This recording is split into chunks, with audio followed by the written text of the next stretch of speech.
Para pendengar radio yang saya kasih dalam Tuhan kita Yesus Kristus, Shalom. Ini dengan Pendeta Rainer Solomon.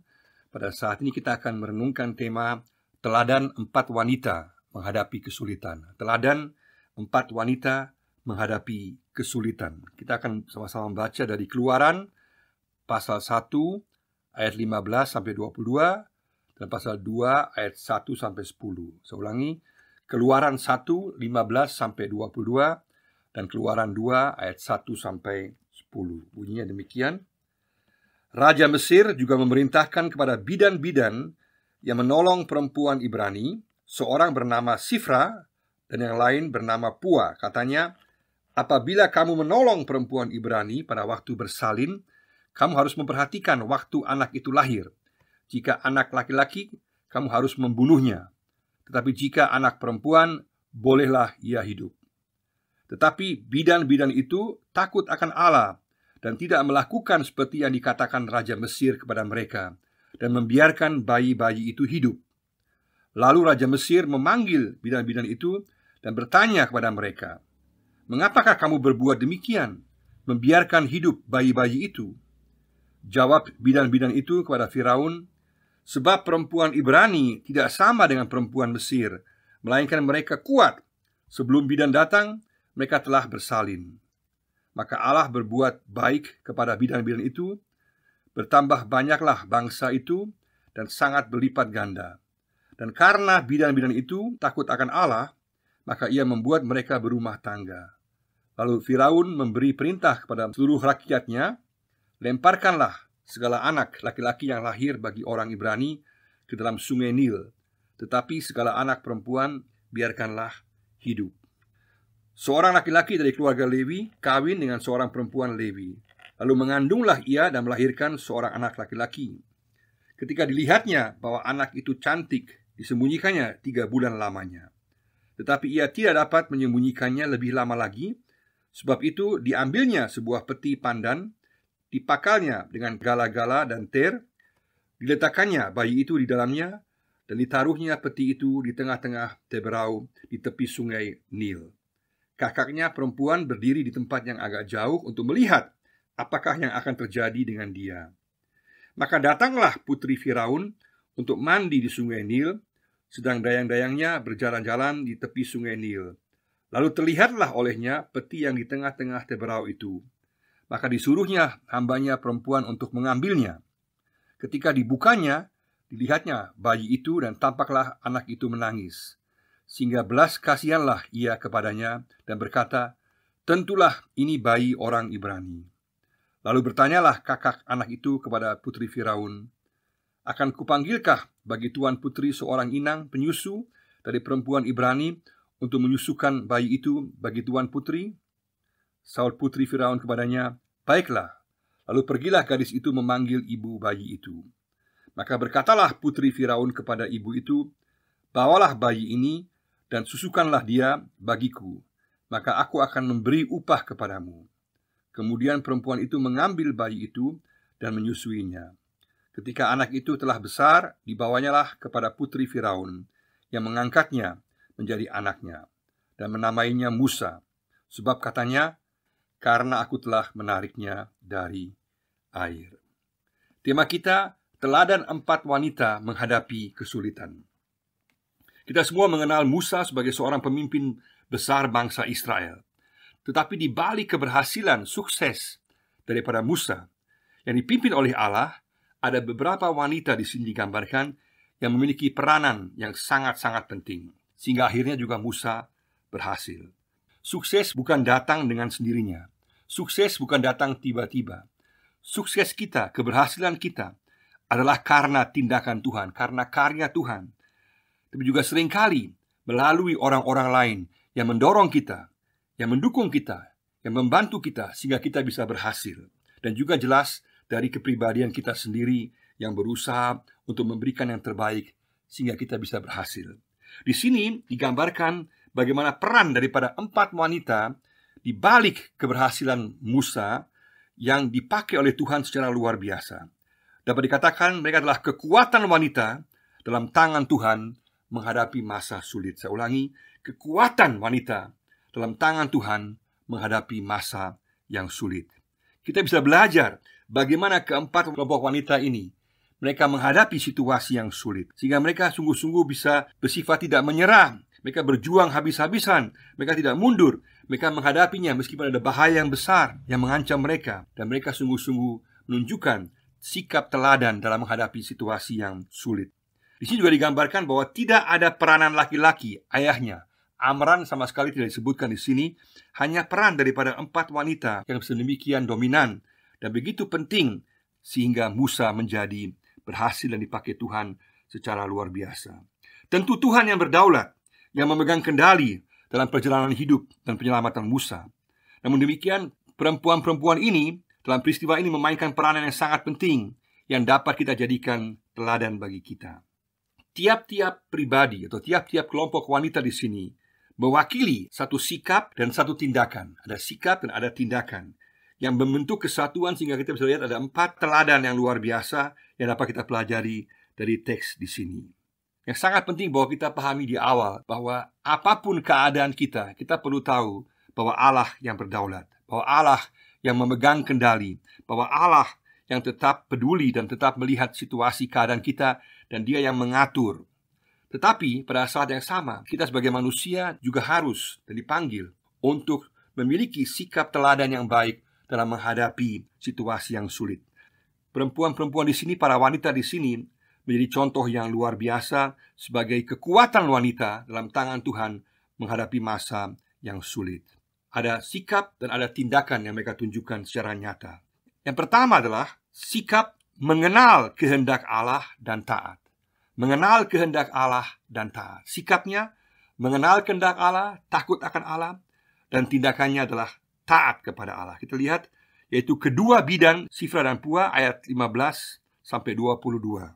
Nah, Sifra dan Pua adalah bidan-bidan yang digambarkan mereka takut akan Tuhan dan mereka enggan membunuh bayi-bayi Ibrani, meskipun hal tersebut bertentangan dengan perintah Firaun. Kita baca dalam pasal 1 ayat 17. Mereka jelas-jelas menentang perintah daripada Raja Firaun karena mereka tahu kehendak Tuhan bahwa tidak boleh membunuh. Mereka takut akan Tuhan. Mereka lebih takut kepada Tuhan daripada takut kepada perintah daripada Raja Mesir. Maka pengenalan akan kehendak Allah, takut akan Tuhan, merupakan dasar dalam menghadapi situasi yang sulit. Apapun keadaan kita, yang menentukanlah mencari kehendak Allah, bukan mencari jalan pintas, bukan mencari pertolongan dari kuasa-kuasa lain, bukan berusaha dengan cara kita sendiri, tapi sungguh-sungguh mau mengetahui apa yang merupakan kehendak Tuhan. Dan setelah mengetahui kehendak Tuhan, takut akan Tuhan, maka langkahnya, tindakannya adalah taat kepada apa yang Tuhan katakan. Dan sangat nyata dalam kehidupan Sifra dan Pua, mereka sungguh-sungguh kemudian mereka taat. Mereka tahu bahwa itu berlawanan dengan kehendak Tuhan untuk membunuh bayi-bayi. Dan kemudian mereka taat. Apa yang mereka buat? Mereka menjadi cerdik seperti ular dan tulus seperti merpati, sesuai dengan perkataan Yesus di Matius 10 ayat 16b. Apa yang mereka buat? Mereka tidak membunuh bayi-bayi itu. Mereka datang terlambat dan mereka kemudian katakan kepada Raja Firaun bahwa memang para wanita Ibrani jauh lebih kuat daripada wanita-wanita Mesir, sehingga mereka sudah bersalin sebelum mereka datang. Sungguh jawaban yang cerdik, yang pintar menjawab serangan tuduhan daripada Raja Mesir. Sehingga mereka, karena mereka mengenal kehendak Allah, mereka kemudian taat dan melakukan perintah Allah. Luar biasa sekali. Ini juga berlaku untuk kita. Apapun keadaan kita saat ini, kita perlu tahu situasi yang sulit, apa yang merupakan kehendak Allah. Jangan ikuti kehendak kita sendiri. Jangan cari pertolongan yang lain. Jangan cari hikmat yang lain. Cari hikmat Tuhan dan kemudian taat kepada apa yang Tuhan katakan, dan Tuhan akan memberkati ketaatan kita itu. Sini digambarkan kemudian Sifra dan Pua diberkati oleh Tuhan. Mereka kemudian berkeluarga, mereka kemudian memiliki kehidupan bersama-sama dengan Tuhan. Pertamalah sikap mengenal kehendak Allah, dan tindakannya adalah taat kepada Allah. Yang kedua adalah tidak menyerah dan kreatif. Tidak menyerah dan kreatif. Sikapnya adalah tidak menyerah, tindakannya adalah kreatif. Yaitu ibu Musa, yaitu Yochebed. Pasal 2 ayat 1-3. Kita lihat Yochebed yang juga digambarkan dalam Bilangan pasal 26 ayat 59. Ibu Musa ini, Yochebed ini, sungguh luar biasa. Dia bahkan disebutkan sebagai pahlawan iman dalam Ibrani 11 ayat 23. Karena dalam iman dia kemudian menyembunyikan Musa. Dia sungguh-sungguh tidak menyerah. Dia tidak mengeluh. Dia tidak kemudian mundur, dia tidak tinggal diam, tapi dia mencari jalan keluar bersama-sama dengan Tuhan untuk dapat menyelamatkan Musa, agar anaknya dapat diselamatkan.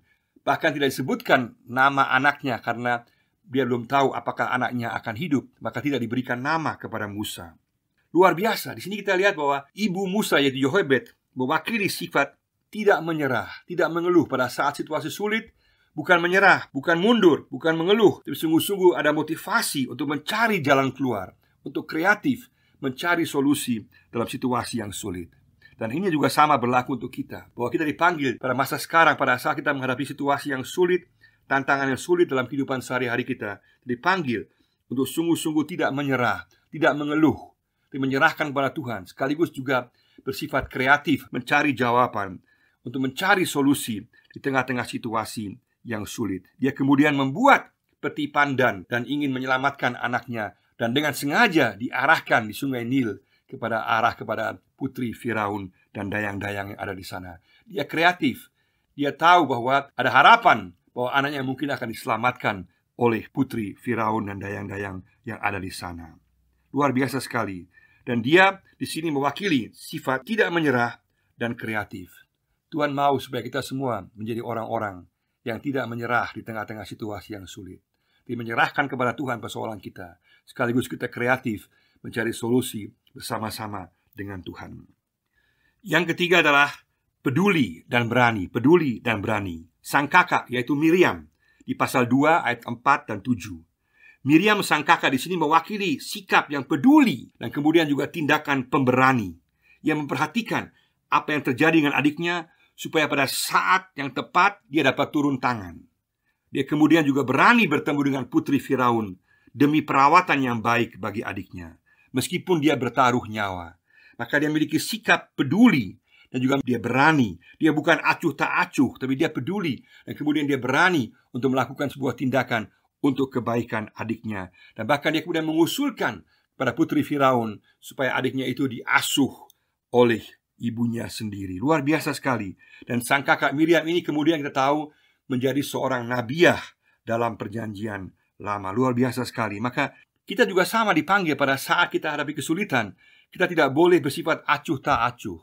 Kita harus sungguh-sungguh peduli pada situasi yang ada, dan sekaligus juga berani untuk menghadap Tuhan, berani untuk menghadapinya dengan kekuatan Tuhan, bukan dengan kekuatan sendiri, tapi bersama-sama dengan Tuhan menghadapi situasi yang sulit tersebut. Karena Tuhan menjanjikan bahwa Dia akan menyertai kita dengan kekuatannya, dengan pertolongannya, dengan penghiburannya, dengan hikmatnya. Maka kita pun juga dipanggil untuk sungguh-sungguh dalam segala situasi yang sulit seperti apapun memiliki kepedulian, bukan kemudian mundur, tapi sungguh-sungguh peduli, dan kemudian juga sungguh-sungguh berani untuk menghadapinya bersama-sama dengan Tuhan. Mari sama-sama kita di tengah-tengah setiap situasi yang kita hadapi saat ini, kita sungguh-sungguh peduli dan juga kita berani menghadapinya bersama-sama dengan Tuhan. Yang keempat adalah belas kasihan dan berkorban. Belas kasihan dan berkorban, yaitu putri Firaun, pasal 2 ayat 5-6 dan ayat 8-10. Di sini putri Firaun adalah pribadi yang penuh belas kasihan dan tidak memandang asal-usul. Hatinya terbuka. Meskipun itu adalah bayi anak budak, dia tahu bahwa anak itulah anak orang Ibrani. Dia kemudian menjadikannya anak angkat dan memberikan nama Musa, yang berarti diangkat dari air. Luar biasa di sini bahwa ada kedaulatan Allah. Tuhan memakai putri Firaun yang bukan orang yang percaya kepada Tuhan, tapi Tuhan pakai dia sehingga sikap teladannya dapat jadi contoh juga untuk kita, bahwa dia kemudian sungguh-sungguh berbelas kasihan dan berkorban di tengah-tengah situasi tersebut. Dia melihat bayi itu yang menangis dan dia tergerak hatinya, hati yang digerakkan oleh Tuhan, dan dia kemudian memiliki sikap belas kasihan dan juga bersedia berkorban. Meskipun dia tahu ini anak Ibrani, meskipun dia tahu mungkin akan dilawan oleh keluarganya, dia berani untuk kemudian mengangkat anak ini menjadi anak angkatnya. Luar biasa sekali. Inilah sikap belas kasihan dan berkorban. Maka di tengah-tengah situasi keadaan yang sulit yang kita hadapi saat ini, kita pun juga dipanggil oleh Tuhan untuk sungguh-sungguh untuk memiliki sikap belas kasihan. Tidak boleh menjadi getir, menjadi keras, tapi hati kita harus sungguh-sungguh dilembutkan dalam belas kasihan dan juga bersedia berkorban di tengah-tengah situasi yang sulit. Musa menjadi Musa yang begitu luar biasa karena hati putri Firaun yang terbuka. Karena Tuhan bekerja melalui putri Firaun, dan dia menunjukkan sikap bahwa dia memiliki belas kasihan, dan juga kemudian dia berani berkorban untuk mengasuh Musa menjadi seorang pemimpin yang luar biasa. Keempat sikap ini dan tindakan ini adalah teladan yang luar biasa dari 4 wanita, kekuatan wanita dalam tangan Tuhan yang menghadapi masa yang sulit. Mari bersama-sama kita belajar dari 4 teladan sikap dan tindakan dari 4 wanita ini yang luar biasa, yang dipakai oleh Tuhan secara luar biasa di tengah-tengah situasi yang sulit. Kita belajar untuk sungguh-sungguh mengenal kehendak Tuhan. Di tengah-tengah situasi kita hadapi, pertama-tama bertanya apa yang merupakan kehendak Tuhan, bukan kehendak kita sendiri, dan juga taat kepada kehendak Tuhan. Juga tidak menyerah menghadapi situasi yang sulit, tapi mencari solusi kreatif. Kemudian juga kita peduli di tengah-tengah situasi yang ada, bukan acuh tak acuh, dan berani untuk melangkah bersama-sama dengan Tuhan. Dan juga memiliki hati yang dipenuhi belas kasihan, dan juga bersedia untuk berkorban di tengah-tengah situasi yang sedang kita hadapi. Yang paling penting juga kita tahu bahwa Allah yang berdaulat, Allah tetap melihat keadaan kita, Allah tetap memperhatikan kita, dan Allah yang memegang kendali. Apapun yang terjadi berada dalam kendali Allah. Dan Tuhan juga rindu agar kita memiliki sikap yang bersyukur. Bersyukur untuk orang-orang yang ada di balik sukses kita, keberhasilan kita.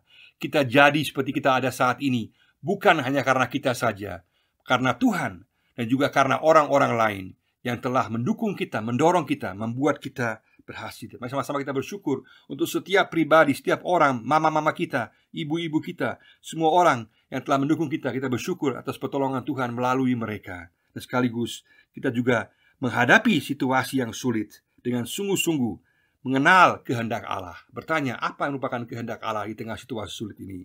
Dan kemudian kita taat pada kehendak Allah. Kita tidak menyerah, dan kita kreatif menghadapi situasi yang ada, mencari solusi.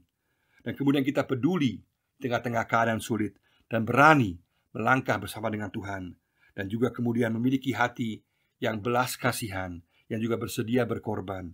Maka Tuhan akan menolong kita di tengah-tengah kita menghadapi situasi yang sulit. Maka kekuatan Tuhan akan menjadi kekuatan bagi kita. Telah terbukti bahwa kekuatan Tuhan menjadi kekuatan kepada 4 wanita ini, yang kemudian berhasil menghadapi kesulitan dengan kekuatan Tuhan. Bersama-sama kita menjadi orang-orang yang sungguh-sungguh meyakini penyertaan Tuhan, kepedulian Tuhan, pertolongan Tuhan, kekuatan Tuhan dalam menghadapi situasi yang sulit. Tuhan memberkati kita semua. Amin.